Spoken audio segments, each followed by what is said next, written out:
اللهم صل على سيدنا محمد وعلى آل سيدنا محمد. أعوذ بالله من الشيطان الرجيم. بسم الله الرحمن الرحيم. الحمد لله رب العالمين، والصلاة والسلام على سيد المرسلين وعلى آله وصحبه أجمعين. رب اشرح لي صدري ويسر لي أمري واحلل عقدة من لساني يفقه قولي. سبحانك لا علم لنا إلا ما علمتنا إنك أنت العليم الحكيم. ولا حول ولا قوة إلا بالله العلي العظيم.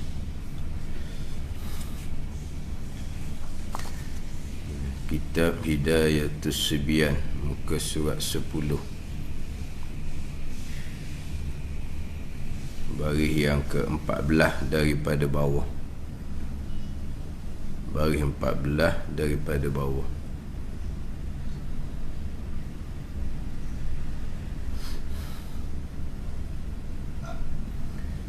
Qala al-muallifu rahimahullahu ta'ala wa nafa'ana bi'ulumihi amin.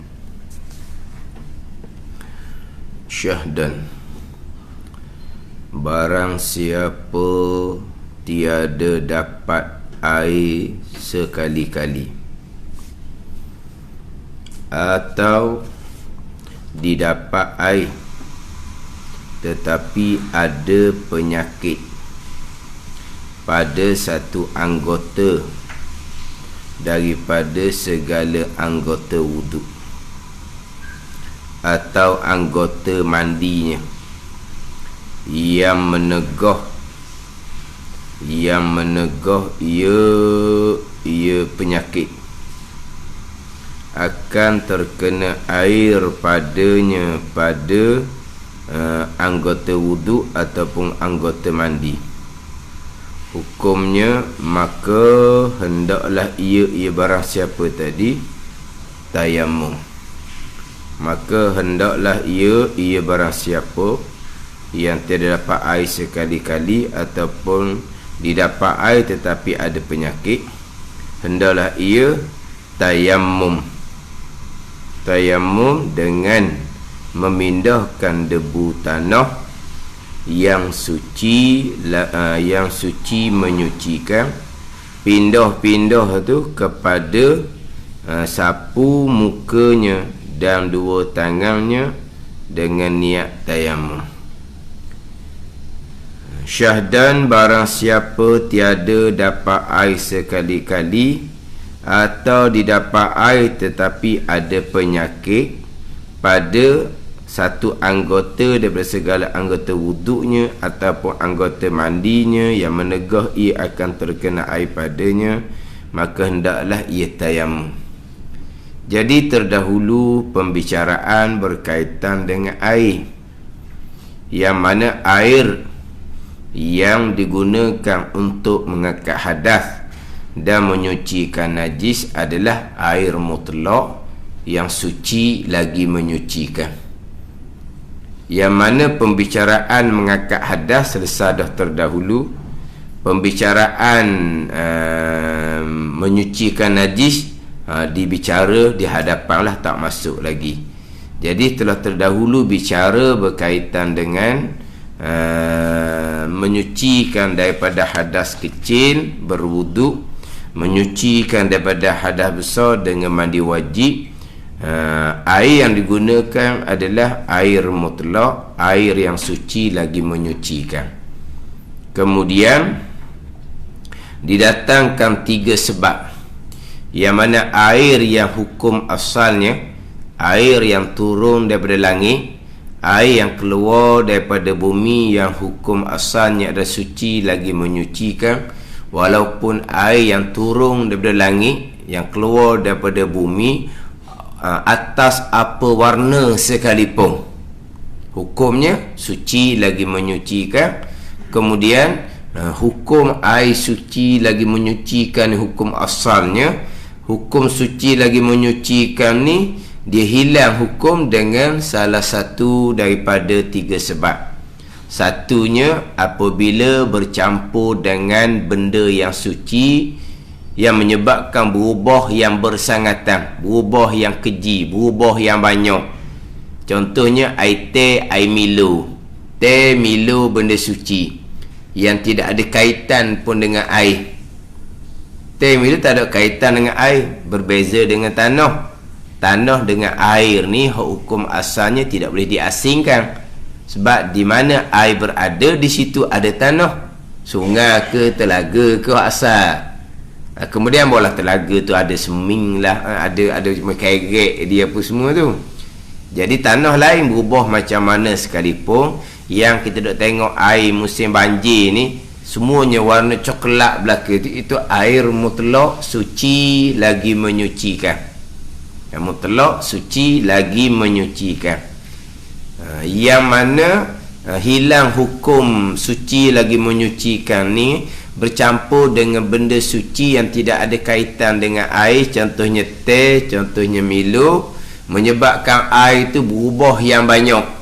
Maka air tadi yang asalnya suci menyucikan, hanya tinggal hukum suci sahaja, tidak menyucikan lagi. Air teh, air Milo, kita maklum tidak boleh digunakan untuk mengangkat hadas, berwuduk, mandi wajib, dan tidak boleh digunakan untuk menghilangkan najis. Sebab air teh, air Milo hukumnya suci tetapi tidak menyucikan. Yang tumpah atas latar kita basuh tu kerana tak memberi belengah. Tu cakap kita lah belengah. Cakap buku panggil kata benda meleki.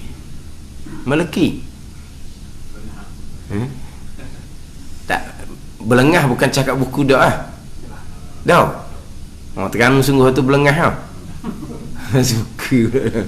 Yelah, oleh kerana teh Milo tu bercampur dengan gula, jadi kalau kita tak basuh kok kita pijuk tu rasa lain dah latar kitanya. Lepas tu sekejap semut mai hurung lah jawapan dia. Jadi kita basuh bukan kerana najis, kita basuh kerana tadi je lah air teh, air Milo hukumnya suci, boleh minum lagi kan, tetapi tidak menyucikan. Itu sebab yang pertama. Sebab yang kedua, air tadi telah digunakan untuk mengangkat hadas. Air yang sedikit yang telah digunakan untuk mengangkat hadas, air itu dipanggil air mustakmal. Air bekasam yang kita gunakan untuk mengangkat hadas, air itu suci lagi tapi tidak menyucikan. Air mustakmal suci, tidak menyucikan. Air mustakmal adalah air yang digunakan untuk mengangkat hadas. Air yang digunakan bukan untuk mengangkat hadas, air tersebut kekal hukum asal, suci lagi menyucikan. Air yang kita gunakan untuk mandi sunat pagi Jumaat, mandi sunat pagi raya, itu bukan mengangkat hadas besar, hanya mandi sunat sahaja. Ni kalau kita buat ni tak ada orang buat. Kalau ketika mandi sunat pagi Jumaat pagi raya, dia buka air pahit hujan, tapi dia berdiri dalam besen contohnya, maka air yang dia gunakan untuk mandi sunat pagi Jumaat ataupun pagi raya tadi, air itu bertakung dalam besen. Air dalam besen itu kekal mutlak, suci lagi menyucikan, kita boleh gunakan untuk berwuduk dan mandi wajib. Sebab air tersebut tidak akan jadi mustakmal. Air mustakmal, air yang telah digunakan untuk mengangkat hadas juga, ataupun air yang telah digunakan untuk basuhan yang wajib. Ada pun basuhan ketika kita mandi sunat pagi Jumaat, itu basuhan sunat. Air tersebut tidak jadi hukum air mustakmal. Lepas tu yang ada soalah, dah air itu dah tubuh kita berdaki berpeluh duduk dalam besen, itu bukan benda najis, itu benda kotor, tidak akan merosakkan air yang hukumnya suci lagi menyucikan. Tapi tak ada orang yang buat gitu. Cuma nak ceritanya, orang dulu-dulu ni ada jenis pelik. Adalah segelintir je, bukan semua. Segelintir orang dulu ni ada jenis pelik. masuk jari sebatang dalam air tu dia mustakmal dah. Tu pelik sangat. Salah tu salah kalau kita kata gok salah dok reti sangat lah orang panggil. Ada ni salah dok reti sangat, dok pandai sangat. Orang panggil apa kalau orang main bola hok salah sangat tu, salah budak sekolah dia kata. Salah sangat tu, dok reti dok lalu. Maknanya kalau masuk jari sebatang jadi mustakmal, dok reti sangat-sangat tu. Dok reti sangat-sangat.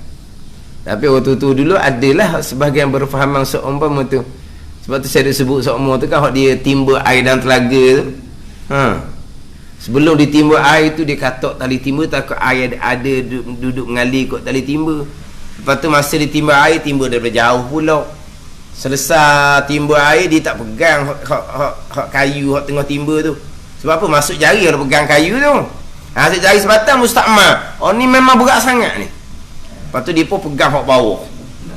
Tadi timba tu hak ada bulat sikit dia buat, dia pun bubuh sakuk dia, cagak hak kayu ada cagak bubuh situ. Lepas tu masa nak basuh, nak ambil wuduk, dia pegang tapak, dia pun tungging. Hak tu memang tak reti sangat.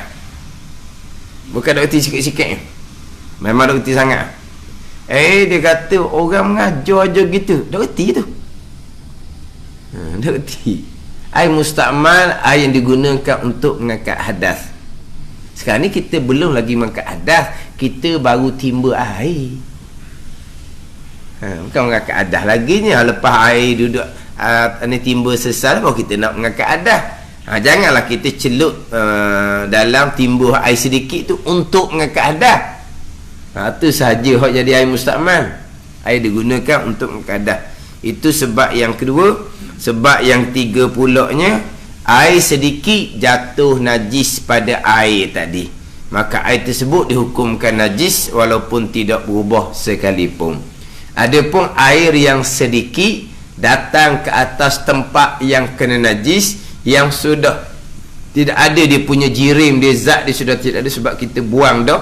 Kalau air kencing kita lap dah, kalau tahi kita buang dah dengan suak khabar ataupun tisu. Di tempat tu hanya ada bekas-bekas najis sahaja, jirim najis tidak ada. Kita pun datangkan air yang sedikit ke atas tempat najis. Air yang bertakung atas tempat najis tadi dihukumkan suci lagi menyucikan. Kekal hukum asal. Kekal hukum asal. Air yang sedikit datang ke atas tempat najis, bukan najis yang datang ke atas air yang sedikit.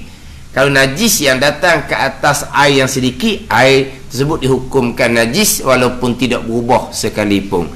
Contohnya, kita penuhkan air satu baldi, seluar kita yang diyakini najis, bukan yang kemungkinan najis. Yang kemungkinan pekah tak pakai, hak diyakini najis.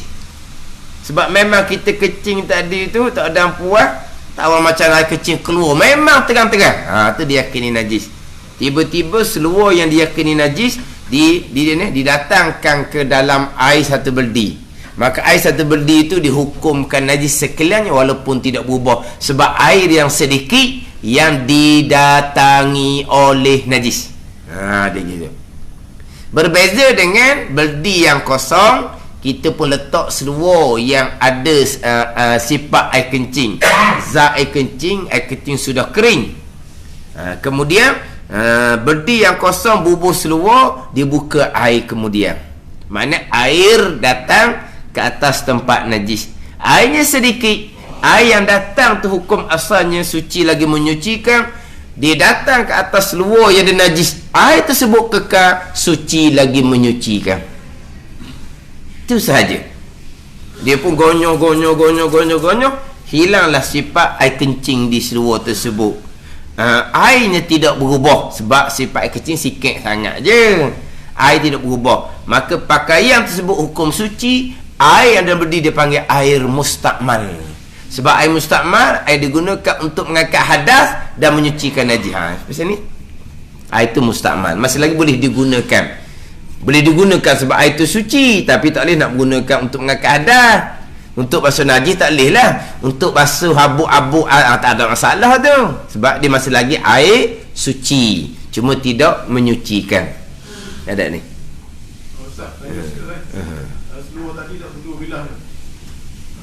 Bilah-bilah tidak ada. Bilas tidak ada. Yang ada datang air ke atas tempat najis. Itu sahaja. Bilas tidak ada. Tetapi terkadang orang sebut kata air datang ke atas tempat najis, dia panggil cucuk, dia panggil jiruh, dia panggil air lalu, dia panggil air bilah. Dah bilah dah tu, air datang dah atas pakaian yang kena najis. Okey dah tu. Dia dalam kitab Wurudul Ma'il Qalil Alal Mahallil Mutanajjis, datang oleh air yang sedikit ke atas tempat najis, itu dia dipanggil air datang. Tapi diterima dengan air cucuk, air jiruh, air lalu, air bilah. Kau pandai lagi lah. Mana bila kita datangkan air ke atas seluar yang ada najis itu, itulah datang air. Datang air ke tempat najis. Nak panggil bilah? Bilah lah tu orang panggil. Bukan bilah orang ambil pula selah tu. Tu exercise nak pergi jadi sihat badan tu. Tak apa tu. Orang dulu kan dia timbul air, exercise jadi peluh. Dah. Salah faham Ustaz. Kita dulu di cerita tu kan, pindah dengan dia. Air lalu lagi, jangan kupu gitu. Satu perkara juga. Dia kata jangan kupu situ. Maknanya tadi kan dah, tapi bukan bilah lah dia maksud dia. Dia tak ada syak dia gini je. Air berkumpul ke, air bergerak ke, hukum dia sama je. Hukum dia sama. Jadi kalau macam beldi tadi juga, kena tebuk bawah. Buat lubang bawah. Dia masalah sekarang ni itu salah pemahaman. Apabila disebut air bilah, dia nak suruh air bergerak. Tidak. Dan kitab fiqh tidak ada. Dan kitab fiqh hanya datang air ke atas tempat najis. Itu sahaja basuh najis. Datang air ke atas tempat najis. Sama ada air itu masih lagi bergerak ataupun air itu sudah berhenti, hukum dia sama. Dia dalam kitab fiqh dia ada dua. Satu dipanggil air al-ma'ul jari, air yang bergerak, air yang mengalir. Satu dipanggil al-ma'ur raqid, air yang tenang. Kalau contoh air banyak, air berlari, air sungai. Air tenang, air kolah. Itu tapi tak mencerita tu air banyak tak ada masalah. Kita bicara air sedikit. Tapi contoh air berlari, air sungai. Air tenang, air tasik. Air tasik tidak berlari. Air kolah tidak berlari. Pada ni. Kita dalam fiqh mazhab Syafi'i, air berlari, air tenang, hukum sama. Tak ada beza. Hukum dia sama. Sekarang air air contoh kita kata air yang tenang, air dan berdi. Kita bubuh air satu berdi, air pun tenang di situ, kita pun datang pakaian ke yang najis ke dalam air dan berdi. Air itu hukum najis walaupun tak berubah sekalipun. Ataupun itu contoh air dalam berdi, air tenang, jatuh tak cicak suti ke dalam tu, tak berubah, air tersebut dihukumkan najis sebab airnya sedikit. Tiba-tiba air yang sukatan sama, satu berdi ataupun lebih, tak apalah selagi tak sampai 2 kolok, air tersebut bergerak. Contohnya tempat perhiasan. Tempat perhiasan ada ni. Tempat perhiasan tu kan dibuat motor betul kan, dia bergerak sama tu kan. Air tu air berlari, bukan air diam. Air berlari. Tapi air tu sedikit.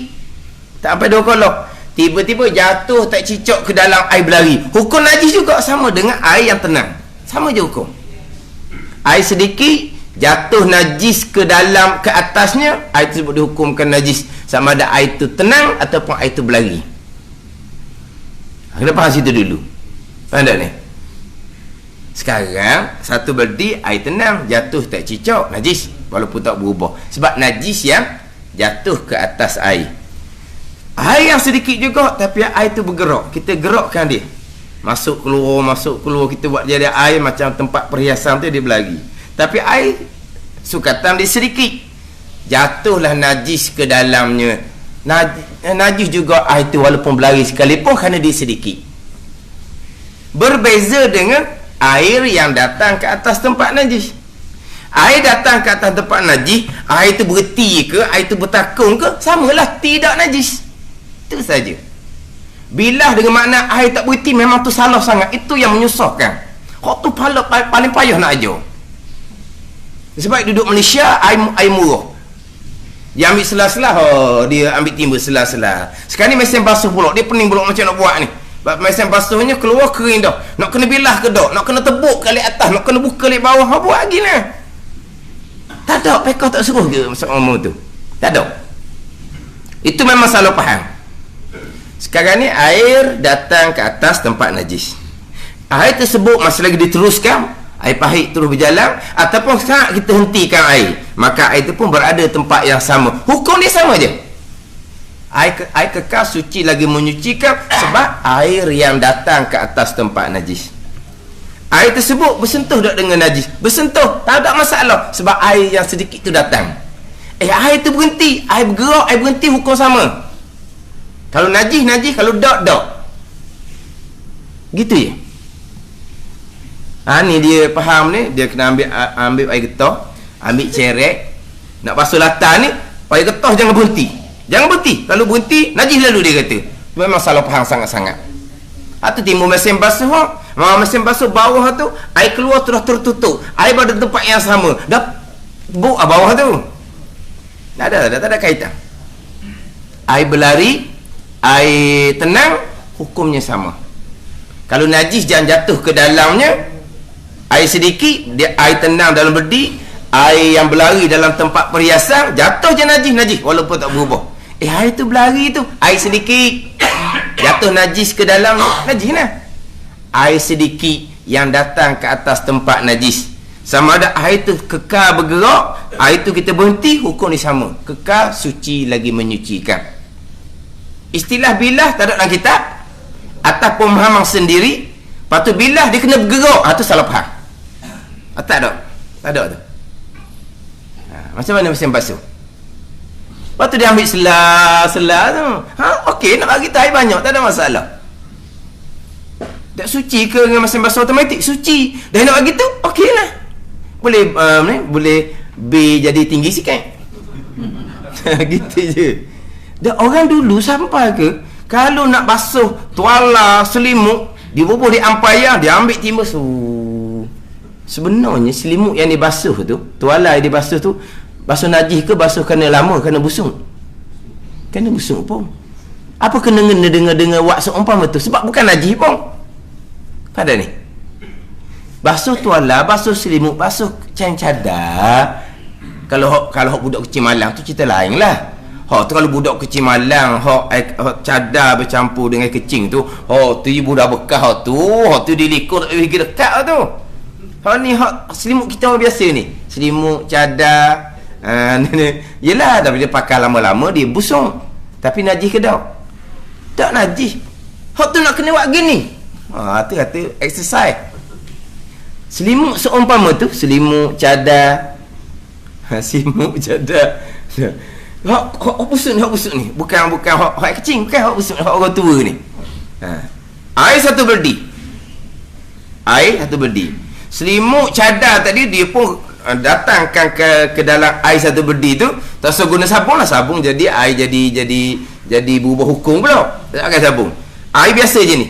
Selimut cadar tu, dia pun gonyong-gonyong, hilang busuk, dia pun perah, dia pun pergi jemur. Lepas tu suci dah begitu. Selimut cadar tu suci daripada awal, tak najis kan? Dia tanya suci ke tak tu, pertanyaan tu tak cerdik dah. Dah bila najis? Nak tanya suci ke tak? Kalau nak tanya gini, hilang tak busuk, kalau begitu boleh tanya, sebab busuk bukan najis. Kalau tanya suci ke tak, dah bila najis? Bila najis? Cadar tu bila najis? Selimut tu bila najis? Dia tanya pula suci ke tak buat gitu. Tanya memang tak betul awal lagi. Pakai selimut tu hanya busuk. Bukan najis. Busuk tu kotor lah, tapi tak najis. Jadi selimut cadar tu dia pun datangkan ke dalam air satu berdi, air sedikit, dia kicau-kicau, hilang busuk, dia pun perah pergi jemur. Air dalam berdi tu kekal mutlak, boleh ambil semayang lagi. Tu hukum pekoh. Kemudian air musta'mal, air najis ni mazhab Syafi'i, mazhab lain tak ada. Dua je dalam mazhab lain, suci najis. Mazhab lain contoh mazhab Maliki, air satu berdi jatuh tak cicak ke dalamnya, selagi tak berubah air kekal suci, buang je tak cicak tu. Air musta'mal tak ada, suci najis tu je. Ada yang musta'mal mazhab Syafi'i kita. Air boleh jatuh najis ke dalamnya jadi najis, mazhab Syafi'i kita. Tapi tak semudah tu jadi musta'mal, tak semudah tu jadi najis. Sela-sela bubuh atas ampayam, selimut dengan cadar. Sama juga dengan pakaian. Orang tua-tua basuh pakaian, kalau pakaian tu najis, dia buh dalam beldi suku. Hak hidup basuh banyak-banyak ni, basuh baju apa? Baju peluh je, baju harian ni, macam duk kerja-kerja ni, bersentuh dengan najis daripada pagi pakai petang, tak bersentuh dengan najis. Jadi balik basuh pakaian ni, basuh pakaian kotor, bukan pakaian najis pun. Tapi orang dulu hak jenis baju gining pun sodoh, dia tukar satu beseng, last kali dia ambil pelok satu timba, sela-sela bilas atau kata exercise. Itu pun bukan basuh najis pun, itu hanya basuh kotor. Ini menyusahkan sebenarnya. Dia tidak ada. Nak sebut bilah sekalipun sebutlah, tapi dalam kitabnya datang oleh air yang sedikit ke atas tempat najis, itu saja. Sebut nama jiruh ke, cucur ke, lalu ke, bilah ke, bubuh nak pun nama apa pun, tapi dari segi hukum fiqh, air yang bergerak tidak berhenti dengan air yang berhenti sama hukum. Kalau najis, kalau tidak. Itu je. Ustaz, dia gaul lalu Ustaz, zaman dulu kan, lalu pergi padang tu, tak mayang kita pada rumah sebab seluk gaul tadi, apa dia kotor tu macam najis zaman dulu lah. Lepas tu belajar masa tadi, kalau dengar meja itu, gitulah maknanya yang jadi bilah tu. Bilah kita bergerak ni ada buah air. Bilah dia nak dalam kitab kita tak sebut bilah, tapi kita nak guna istilah tu, kita tidak ada masalah. Salah kerana dia berpahaman air kena bergerak, dia tak syarat. Macam mana kita nak basuh najis dalam mulut kita gusi berdarah, kita pun ludah, tinggal air liu. Tapi air liu tu hukum najis lagi, sebab kita belum lagi menyucikan dengan air mutlak, air suci lagi menyucikan, sebab air liu tidak boleh menyucikan najis. Bila mulut gusi kita berdarah, berarti dalam mulut kita ni najis lah, sebab lidah ke apa semua kena darah tadi kan darah yang bercampur dengan liu tu kan, jadi najis sekalian. Kita pun ludah, habislah darah, tapi mulut kita tak suci lagi. Sebab apa? Sebab air liu bukan air mutlak, dia tak boleh menyucikan najis. Macam mana kita nak menyucikan najis dalam mulut kita? Kita buat guna, kita berkomor. Dan berkomor tu bukan air berada tempat yang sama. Air bergerak, dah gerak macam mesin basuh, mesti nak tulis je. Sama tak? Hak mulut kita berkomor air yang sama tu dengan mesin basuh hak pusing air yang sama. Lepas tu apa jadi suci mulut kita dengan kita berkomor, kita ludah? Okey, beres. Suci macam mana? Air mana bilah mana? Air dalam mulut kita sampai 2 kolom. Mulut gergasi pun tak apa 2 kolom. Kemudian air yang sedikit yang kita masukkan ke dalam mulut kita sudah bersentuh dengan lidah kita, hak dalam mulut kita hak masih lagi dihukumkan najis. Bersentuh ke tak? Bersentuh. Air sedikit, tak ada najis air tu? Tidak, sebab air datang. Itu je. Kalau betul nak faham macam air bergerak tadi, kena ambil wai getah bubuh dalam mulut. Lepas tu kita pun komor biar air masuk keluar. Apa logik dengan kata air bergerak? Kena buat gitu ke? Tak perlu. Hanya perlu masuk dalam mulut, kita berkomor, kita ludah, mulut dia bersih. Walhal air yang sama berada dalam mulut kita, air yang sedikit tak sampai 2 kolok bersentuh dengan mulut kita yang masih lagi dihukumkan najis. Macam mana dia disuci? Sebab air yang kita masuk dalam mulut kita dipanggil air mutlak. Kita ludah, kita komor, hilang dah. Dalam mulut kita tak ada. Dah darah kita ludah habis dah. Kita pun ludah, mulut kita pun suci, air yang kita ludah tu dia panggil mustakmal. Tapi ketika air berpusing dalam mulut kita, air itu dipanggil air mutlak, suci lagi menyucikan, sama dengan air yang tengah berpusing dalam mesin basuh. Sama ya? Air yang mutlak suci lagi menyucikan. Tapi dia kata air tak keluar ke bawah, tak ada syarat. Tadilah air berlari, air tenang, sama hukum. Sama hukum. Maknanya kalaulah kata air memang sedikit, latah hukum najis, kita pun datang air itu berpanjangan, tak najis hari kata. Tapi kalau kita berhenti, tak najis jugalah, sebab air berlari dengan air tenang sama hukum. Saya biasa peringat semua dah. Setengah-setengah orang, kita hari ni tak sempat masuk air bab tayamum hari ni. Setengah orang dia faham basuh najis, air kena sentiasa bergerak. Kalau wayar getah, air pahit jangan tutup, kena sentiasa buka. Kalau pakai cerek sentiasa tuang. Tak? Sebab dia kata kalau berhenti saja air najis. Itu memang salah faham sangat-sangat. Satu laginya memang punuh ranah kalau faham gitu. Sebab kita fokus molek. Di latar tu ada najis, jirin dia kita buang dah, tapi ada sifat. Bila kita ambil cerek, contohnya ambil cerek, kita pun siram ni straight ni, kita tak berhenti. Masa mula-mula kita siram, kita gonyong, ada ni, untuk menghilangkan sifat najis di latar. Bila kita gonyong, air berubah dah. Mula-mula tu dengan sifat najis, berubah dah air tu, berubah lah kita letak. Maka apa hukum air berubah tu? Najis. Kemana air najis tu berhenti? Tak berhenti lah, pak ke depan. Air najis pak ke tengah rumah, air najis lah. Tapi berubah tu sudah hilang sebab disusuli dengan air hak kita tuang, air jernih hak tu tuang, betul, disusuli. Tapi air tersebut kekal dihukumkan najis sebab air tu berubah tadi. Dah hilang, dah berubah, hilang pun air tak sampai 2 kolok, kekal najis. Air najis hilang berubah bila jadi mutlak 2 kolok. Air najis hilang dia punya berubah, nak jadi suci lagi menyucikan, kena sampai 2 kolok. Ada ni. Walaupun air najis tu umpama air kumbahang sekalipun, air najis tu air kumbahang, air najis, dia proses, dia menghilangkan sifat najis sampai 2 kolok, air tu suci lagi menyucikan. Air najis yang telah berubah mula-mula tadi tidak akan jadi suci walaupun sudah hilang berubah selagi air tidak sampai 2 kolok. Cuma nak tanya, di mana kau air najis tu berhenti? Di tengah rumah. Lepas tu nanti air najis tu duduk mana? Dia ambil mak dia pun lap. Depan tu najis belaka tu. Tu kata bahaya. Pemahaman begitu salah dan bahaya pula kalau faham gitu. Sebab saya cerita ni hak rumah kita sekarang, rumah batu. Kalau rumah papang pun latar tika getah. Kalau rumah zaman itu tak apa.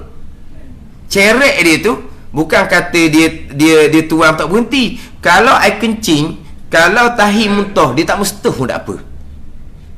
Dia cuma ambil air disiram. Sebab apa? Sebab air najis tu terus turun bawa celah latar. Sekarang ni mana ada celah latar lagi? Rumah papang pakai tika getah. Rumah semi lagi tak ada. Tiba-tiba dia datangkan air, dia tak berhenti. Sebab apa? Kalau berhenti je najis. Sebab bilah ni kena air tu jangan berhenti, kena berpanjang, jangan bertakut tempat yang sama. Itu memang salah faham. Itu masalah faham. Tapi masalahnya air najis tu ke mana pergi? Siapa tengah rumah? Dia tak sedar najis. Pak tengok jernih dah dia kata. Sebab dia tuang air cerek ni lama kan? Lama. Hak belakang tak ada dah. Habis dah sifat najis. Tapi hak berubah tadi hilang dah berubah. Betul hilang berubah, tapi masih lagi dihukumkan najis. Sebab air tu air najis. Air najis nak kembali suci kena sampai 2 kolah. Ada apa cerita 2 kolah? Tetapi kalaulah kita datangkan air ke atas lantai, kita berhenti air tu, kita pun gonyoh, berubah sebab dengan sifat najis.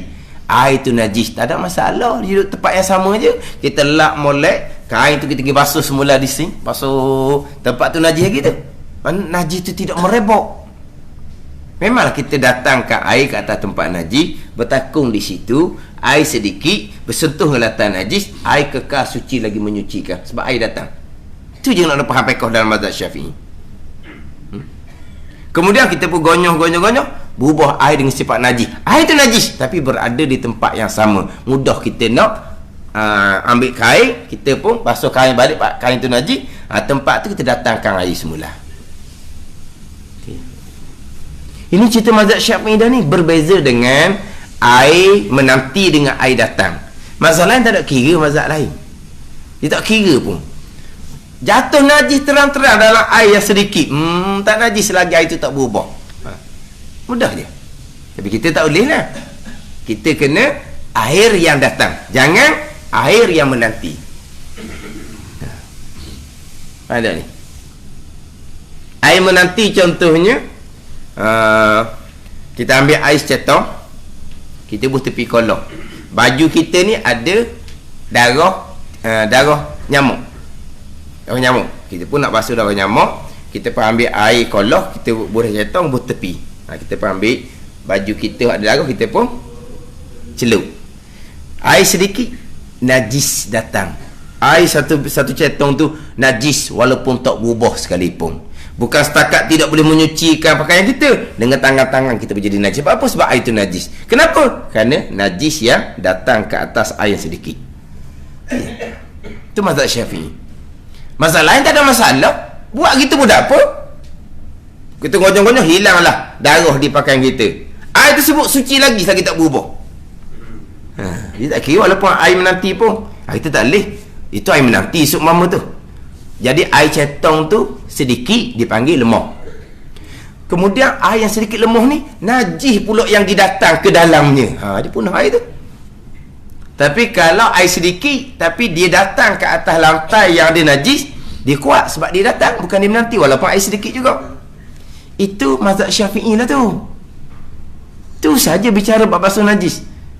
Ambil selah-selah gibilah gitu bukanlah ke tu. Di sini bukan kerana waswah, di sini kerana salah faham. Waswah tu cerita lain pula. Waswah tu ngaji molek pun tidak kira, dah ilmu dia pakai waswah dia. Ini bukan kerana waswah, salah pemahaman. Tu kata nasib baik duduk Malaysia, air mudah. Jadi timbulnya mesin basuh timbul. Dia kata kerana di bawah tu air sudah tidak keluar, maka air berada tempat yang sama. Di pakaian tu hak diyakini najis. Saya sebut dah mengelepaskan. Ada orang ceramah, dia kata kalau basuh baju tak apa dah mesin basuh, kalau basuh kopiah tak apa dah mesin basuh.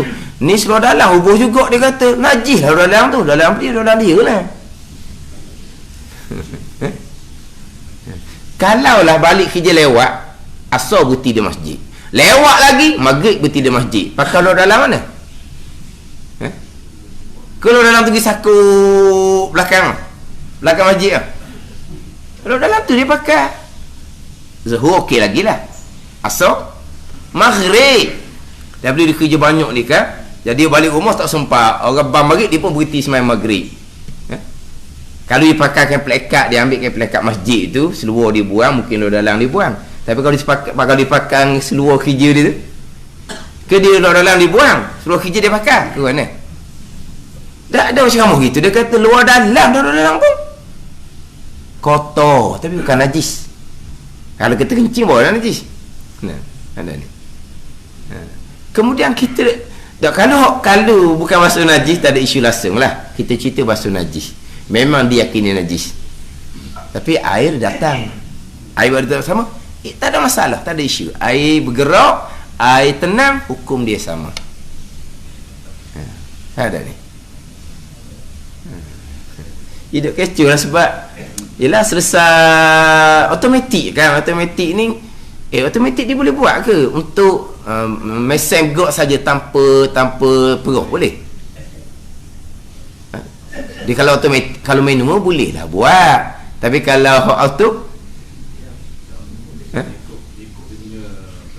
dia punya hot jalanan dia tu lah. Lepas tu sudah kering itu bilas pula. Tak apalah, exercise. Lepas tu peroh pula, tak ada masalah. Tapi cerita tu basuh najis, bukan basuh kotor. Cuma kita mesin basuh ni, isu yang timbul air sabun. Air sabun bukan air mutlak. Atau timbul isu air sabun. Kalau basuh najis, dia tak boleh suci dengan air sabun. Basuh najis kena air mutlak, air biasa tu. Air sabun dia panggil air mutaghayyir, bukan air yang boleh menyucikan. Sebab dia air sabun ni hukum dia sama macam air teh, air Milo. Boleh menyucikan najis? Tak boleh. Air sabun tak boleh hirau. Sebab itu bukan air mutlak. Tapi tak apalah, sebab mesin tu dia berjalan 3 kali, bukan? Air pertama memang air sabun. Ini najis sungguh ni, najis sungguh ni. Najis hilang dah tapi tak suci. Sebab bukan air mutlak. Air sabun pun keluar. Lepas tu dia pun masuk air baru. Masuk air baru, bekas sabun masih lagi ada. Air yang berpusing tu masih lagi ada buih dia. Ada ni. Tapi berubahnya sudah sedikit, tidak sebagaimana permulaan. Kalau berubah sikit, air tu air mutlak, suci lagi menyucikan. Tak puas hati lagi yang kedua ni, mungkin berubah banyak. Yang ketiga pula, air tu yang kedua keluar. Kemudian masuk pula air kali 3. Memanglah dia masih lagi berbuih, tapi berubahnya sedikit. Air tu air mutlak, suci lagi menyucikan. Air itulah yang menyucikan pakaian yang diyakini najis yang ada dalam mesin basuh tu. Itu je lah. Kalau yang kedua tu kita rasa masih buih tu masih lagi banyak, tapi di pakaian walaupun 3 kali sekalipun, pakaian tu bau sabun, tak ada masalah tu. Ada ni. Dan memang yang ketiga tu, kalau kita basuh tangan 4-5 kali pun buih tu masih lagi ada, tapi berubahnya sedikit. Bila berubahnya sedikit, air kekal mutlak, suci lagi menyucikan. Jadi kalau mesin basuh pakaian diyakini najis, kali pertama air sabun. Kalau kita hot manual senang. Hot manual senang. Dia pusing yang pertama tu, hot manual, jangan kita bersabung. Dia pusing. Kiraan di hati kita, jangkaan di hati kita. Bukan ambil pula sela-sela lagi cium, bukan ni. Jangkaan di hati kita, kiraan di hati kita, sebab selah je ada najisnya seluar tu, kebetulan ada kecing. Dengan pusing-pusing kiraan hati kita, habis dah sifat dia. Suci dah. Air yang bertakun di dalam tu bila berpisah dia panggil air mustakmal, dah ada masalah dah. Kita boleh pergi jemur dah. Tapi kita nak jadi biar jadi wangi apa semua, suci dah pakaian ni, kita pun bubuh sabun. Tak apa lah. Dia nak main sabun berapa kali pun, sebab pakaian sudah suci dengan hak kita duduk pusing hak manual ni dah, hak manual, hak bubuh sabun kemudian ni. Auto dia buat gitu. Biar pusingan pertama tu separuh sabun tak keluar lagi, separuh dia bergerak pusingan pertama tu baru keluar sabun. Boleh buat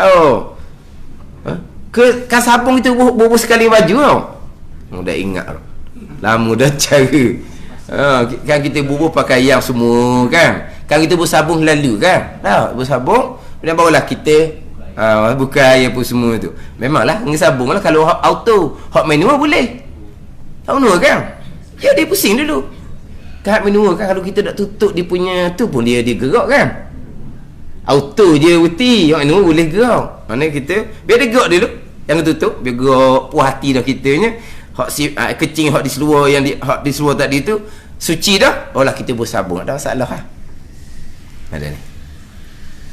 Ada lagi ke apakah hak manual sekarang? Ada lagi? Mana auto separuh je?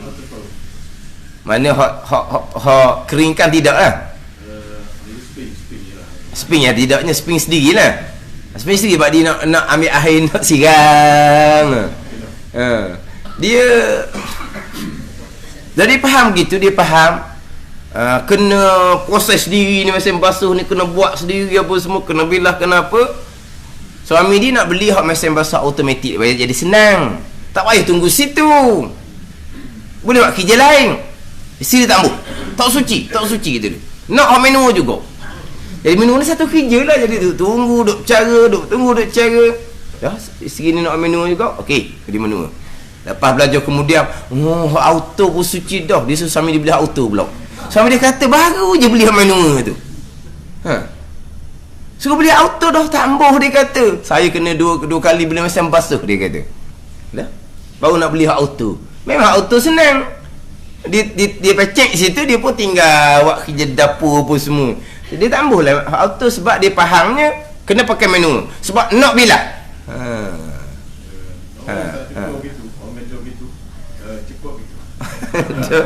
Tak ada apa-apa tu. Dia gini je.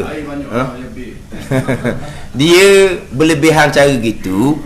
Dia tak jadi kata jadi punah, cuma habis air je lah.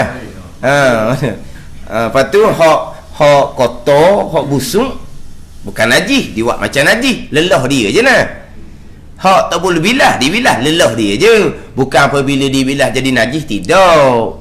Cuma jadi lebih pakai air, lebih guna tenaga. Hukumnya cukup dah. Itu kira-kira kalau basuh najis. Kira-kira basuh najis. Tapi ingat kita orang tua tak? Orang tua kita kalau pakaian tu najis, dia bubuh ni, beldi ni macam kena bubuh jauh, jangan duk main. Kalau macam dulu kan kain laping budak. Dia rendam mana kain laping budak? Jauh dia bubuh. Kain laping budak dia pun dalam berdi suku, dia pun jauh. Ni jauh duk main, air najis. Oh, faham tak ni? Kalau kita kata gak macam najis moral lazah dah dia buat. Macam najis moral lazah dah. Tapi nak ceritanya ceremaknya hak najis. Jadi hak hidup rendang dalam pakaian hak banyak-banyak ni kotor je sebenarnya. Tak ada najis pun. Hak najis bukan lain. Hak ni bukan kata bila tak basuh pun boleh semayang lagi. Tapi jangan semayang kat orang lah, bau busuk. Sah tak semayang? Sah, bukan najis. Mana dia basuh hanya untuk menghilangkan kotor, bukan menghilangkan najis. Atau tak ada kaitan lah tu. Air datang, air menanti tak ada kaitan. Tapi kalau basuh najis, syaratnya kena air datang ke atas tempat yang kena najis, tu sahaja. Sama ada air tu bergerak ke air berhenti, hukum dia sama. Air yang datang ke atas tempat najis, air kekal suci, lagi menyucikan. Ustaz, boleh ke bab lain Ustaz sikit? Basuh ikan Ustaz. Basuh ikan besar ikan kan? Bola besar. Kaya lah, betul-betul tu, berbahaya memang darah merah kan? Cara kaedah ni kan sama tak? Kita lepas pada yang pertama tu kita bilah gitu ke? Tak, dia masalah basuh ikan, basuh daging, dia masalah air berubah. Air berubah sekarang ni walaupun air datang kaedah betul dah, tapi air berubah jadi najis. Pada ni air datang tapi air berubah, air jadi najis. Sebab tu akhir sekalinya dia bubuh dalam bekas yang air tidak bertakung. Sebab apa dia tak ambil air tu berubah? Dia tak ambil air tu berubah. Sebab kalau asalnya okey dah, sebab ikan, daging dalam bekas dulu air tak masuk lagi. Dia buka air kemudian. Tapi masalah sekarang air tu berubah. Tu jadi najis sebab berubah. Air datang sekalipun kalau berubah najis. Sekarang ni berubah. Sebab tu dia akan bubuh dalam bekas lain. Kemudian dia pun datangkan air, dibiarkan dia rejak orang panggil. Atau lain sebab dia darah tu jadi najis air. Walaupun air datang sekalipun, dia tak sama dengan basuh pakaian. Bab pakaian dia hanya sifat najis sikit je. Adapun ikan ke daging ke, ikan ayam ke daging ke, darah tambah sekali daging. Darah banyak. Jadi walaupun air datang, tapi air yang bertakung tu berubah najisnya. Tadi saya buat air datang betul dah kaedah, tapi kalau air tu berubah dengan najis, air kalau berubah ijma' ulama' najis. Sebab itulah di akhir sekali dia buat dah bekas jarang tu. Lepas tu barulah dia ni datang air. Dia datang air bukan kerana ni, sebab dia tak ambil jadi air jadi bertakung dengan air najis. Darah najis. Tu jadinya tak ada masalah tu. Tapi jangan hak salahnya dia ambil daging hak najis diselam dalam tu. Lepas tu dia pun pergi goreng. Tu takkan disuci sebab daging bersama darah didatangkan ke dalam air sedikit. Sepatutnya air sedikit yang datang ke atas daging, tapi oleh kerana air itu berada pada air sama, air itu berubah dengan darah. Bila berubah darah, air jadi najis kerana berubah. Sebab tu dibubuh daging itu dalam bekas yang airnya tidak bertakung, supaya darah tu tidak keluar. Sebab dia bila ada dalam air lama, darah tu akan keluar. Kalau dia bila dia disiram sekali, air tak ada dah, darah tu tak keluar. Tapi kalau selama duduk dalam air, darah tak akan keluar. Keluar tu berubah je air tu dia panggil air najis, sebab berubah dengan darah. Bukan dengan sifat darah ni, dengan zat darah sendiri. Air tu najis. Sebab tu biasa tu dia akan berbekas. Cuma kadang-kadang hak jenis dia bubuh dalam tu, waktu dia gigi goreng, hak tu memang tak dah lepas tu. Dah lepas tu. Dia panggil celup-celup gitu je. Dia celup gitu je. Tu berat bab kita pesen tu berat. Dalam buku kaya tu ada tak? Darah di tulang tu. Kaya kita siang kaya kan. Darah merah tu okey lah. Kaya tu. Dia dalam perut dia kan, di tulang tu. Tu dah perasan saya dah je cari kaya. Dah kena. Dia kena kikis belaka semua gitu. Ada start kapal gitu. Dia darah memang najis. Darah tak najis ni limpa hati waktu tak najis. Ni darah macam kata darah bukan darah yang merah tu. Yang di tulang tu ada waktu hitam kuku tu. Tu wallahu alam. Dia darah ni kadang-kadang bila dia darah ni kadang-kadang apabila dia terlampau pekat, dia warna pun tak ada merah kau. Dia memang nak kata darah biasa tu bukan lah. Tapi panggil darah. Kalau kau bukan darah lah, tak boleh panggil darah. Sebab darah ni najis. Darah tahi najis. Kalau bukan darah bukan tahi, nak panggil darah apanya? Tu wallahu alam tu. Tak kena barang, tak boleh nak kata apalah. Tak kena barang. Barang apa? Boleh tak kena barang? Suci ke najis? Barang tak kena, nak buat suci najis pun.